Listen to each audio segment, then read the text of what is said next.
If you're going to retire this year, you may be wondering, what are the things that you need to be thinking about so that you don't miss anything important? So in today's video, I want to talk about 5 things that you should think about. And let's start with number 1, your plan contributions. If you're going to retire partway through the year, you can still put in the maximum plan contribution for the year. Now, let's say that you have been maxing it out and you've been doing that over the full year. But this year, you're going to retire halfway through the year. Well, then you would need to double up on how much is going into that plan each paycheck in order to get the full amount into the plan halfway through the year. And so you want to look at your numbers and determine how much do you need to contribute per paycheck in order to get the full amount in before you retire. That just allows you to get that much more money into either the traditional 401k or the Roth 401k. So it's in that tax preferred world before you retire. Another thing that you need to think about is your tax bill for the year. And that could impact how you handle the contribution to your plan. If you're going to have a really big tax bill because you're going to have severance pay or paid vacation that you didn't take or PT or other things stacked on top of your regular income, and depending on how much that total then becomes, you may need to reduce your taxable income in as many ways as possible. And of course, one would be to make that plan contribution for this year a traditional 401k or traditional 403b contribution. But beyond that, what can you do?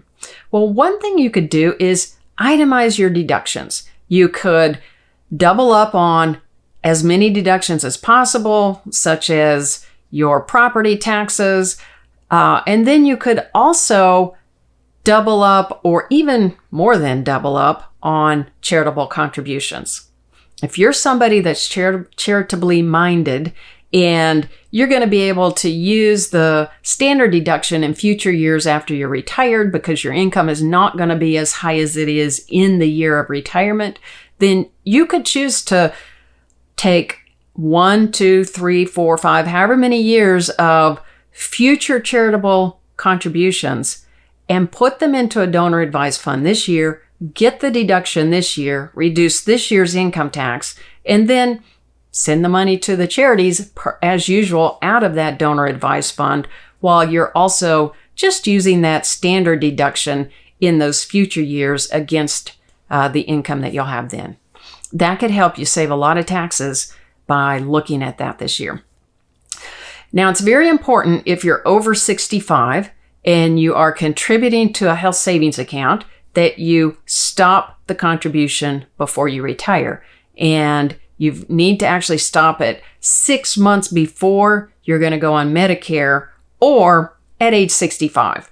Like if 6 months before you're going to go on Medicare is 64 and a half, well, you don't have to stop it that early. The earliest that Medicare would kick in is age 65, and you cannot be on a health savings account, contributing to a health savings account at that point when you're on Medicare.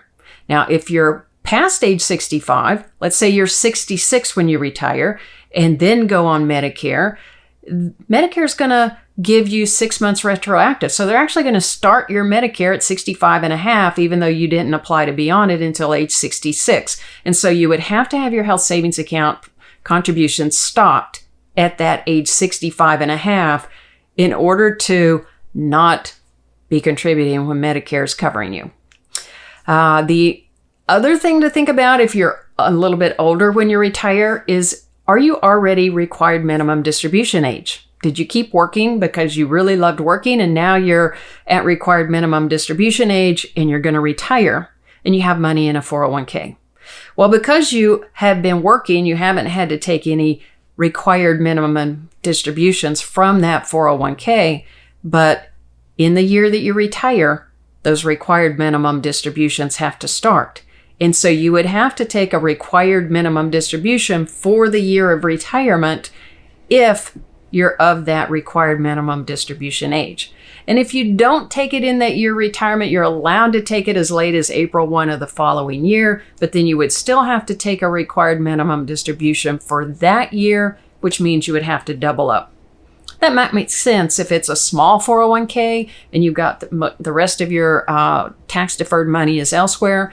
But if it's a big 401k, then that's going to be a lot of income that would be doubled up in a year. So you'll have to look at that. Of course, if you've got a big severance package in one year, then you would want to wait until the next year. So you've got to look at all the different pieces to decide what is the best timing for you in order to minimize your taxes. But these are some things that you need to think about. The fifth thing that I want to mention, and this is not a financial thing, but it's an important one. You need to think about your email. What personal financial accounts or other items are tied to your work email? A lot of times I see that happen. And then when people leave that work and they're locked out then of that email account, they no longer have that. Then there's this big rush to get a whole bunch of things changed. So start thinking about that and begin to transition any of those accounts that are linked to your work email, transition them to a personal email. And if you and I have talked at any point in time about email security, you know that I say get you a separate and private email for all your financial accounts.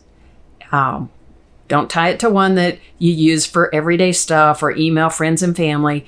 Have it be a separate private one that only you know about, only the institutions know about, and that will give you much, much greater security around those accounts, which is very important, as we know, even more important these days. So those are 5 things to think about. If you have any questions, just feel free to send me an email.